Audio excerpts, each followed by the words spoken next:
नमो भगवते वासुदेवाय नमः। कार्तिक महात्म्य 34वां अध्याय। सूत जी कहते हैं कि यदि किसी उद्यापन की शक्ति ना हो तो ब्राह्मणों को भोजन करा दें। यदि ब्राह्मण ना मिले तो गौ को भोजन करा दें। यदि गौ भी ना मिले तो पीपल अथवा वट का पूजन करें। यह सुनकर ऋषि पूछने लगे कि महाराज, वृक्ष तो सभी समान हैं, फिर पीपल तथा वट वृक्ष को ही श्रेष्ठ क्यों माना गया है? तब सूत जी ने कहा, पीपल विष्णु का, वट शिव का तथा पलाश ब्रह्मा का रूप है। फिर ऋषियों ने पूछा कि ब्रह्मा, विष्णु तथा महेश यह सब वृक्ष भाव को कैसे प्राप्त हुए? यह सुनकर सूत जी कहने लगे, हे ऋषियों, एक समय शिवजी पार्वती जी सहित एकांत में विराजमान थे कि उस समय देवताओं द्वारा भेजे गए अग्निदेव द्वारा उनके एकांतवास में कुछ विघ्न उपस्थित हुआ। तब पार्वती जी ने क्रोधित होकर देवताओं को श्राप दिया कि तुम वृक्ष रूप हो जाओ। तब विष्णु जी गया में जाकर पीपल, शिव काशी में अक्षयवट और ब्रह्मा जी पलाश रूप हो गए। तभी से पीपल और वट का पूजन होता है। तब ऋषियों ने पूछा कि रविवार को पीपल का पूजन नहीं होता और शनिवार को अवश्य होता है, इसका क्या कारण है? सो भी कृपा करके कहिए। सूत जी कहने लगे, हे ऋषियों, समुद्र मंथन के समय जब 14 रत्न समुद्र से उत्पन्न हुए तब श्री विष्णु भगवान ने कौस्तुभ मणि तथा लक्ष्मी जी को स्वयं ग्रहण कर लिया।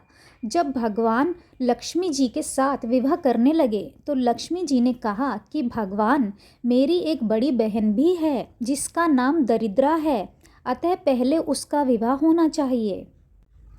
विष्णु जी ने लक्ष्मी जी के यह वचन सुनकर उनकी बड़ी बहन ज्येष्ठा उद्दलक ऋषि को सौंप दी।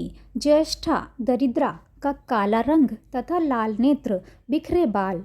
उद्दलक मुनि भगवान की आज्ञा मानकर दरिद्रा को आश्रम में ले आए। वहां आकर दरिद्र ने देखा कि आश्रम में वेद पाठ तथा हवन हो रहा है। यह देख उसने मुनि से कहा कि मैं यहाँ पर नहीं रह सकती, जहाँ पर चोरी जारी तथा ब्राह्मणों का अपमान होता है, मैं वहीं पर रह सकती हूँ। उसकी यह बात सुनकर उद्दलक ऋषि अति दुखित हुए और उसको वहीं पर छोड़कर चले गए और कह गए कि मैं तेरे लिए कोई स्थान देखकर आता हूँ। दरिद्रा ने बहुत देर तक ऋषि की प्रतीक्षा की, किंतु उनके न आने पर वह रोने और चिल्लाने लगी।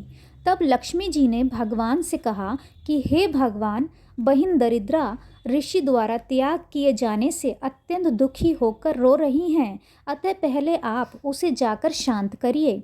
तब भगवान लक्ष्मी जी सहित वहाँ पर आए और कहने लगे कि तुम पीपल में निवास करो, पीपल हमारा ही अंश है।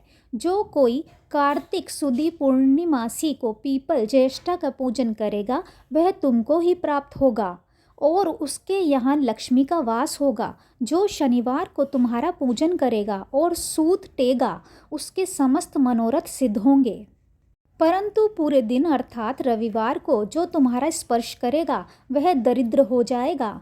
इतना कहकर भगवान अंतर्ध्यान हो गए। सूत जी कहते हैं, जो इस कथा को कहता या सुनता है उसका प्रयाग तथा बद्री का आश्रम तीर्थ जैसा फल प्राप्त होता है और अंत में सभी सुख भोग कर विष्णु लोक जाता है। कथा पूरी सुनने के लिए कोटि कोटि धन्यवाद। ईश्वर आप सभी पर अपनी कृपा सदैव बनाए रखें। वीडियो अच्छा लगे तो वीडियो को लाइक करें, शेयर करें, कमेंट करें। चैनल पर नए हैं तो चैनल को सब्सक्राइब कर लीजिए। Thank you for watching.